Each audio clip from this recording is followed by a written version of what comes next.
পরিবেশটা সুন্দর রাখবেন।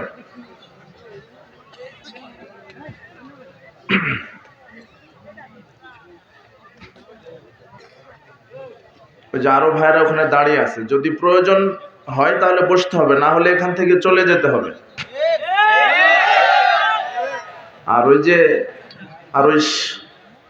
এটা দ্বিতীয় বার্ষিক না, তার মানে দ্বিতীয় অভিজ্ঞতা আছে। আর এই বাজার কেন, বাজারে এই যে সব ল্যাংটা নারী আর এই বিড়ি সিগারেটও বিক্রি হচ্ছে, দেখে আসলাম। এই ল্যাংটা নারীগুলিও ঘুরছে, ও যে ওখানে কি জানি কিনছে। এগুলি আগামী থেকে এইভাবে দোকানপাট বন্ধ মানে কার্ফু জারি হবে, যে আগামী বছর থেকে প্রোগ্রাম করলে মাহফিল কমিটি দোকানপাট বসা নিষিদ্ধ করে দিবে।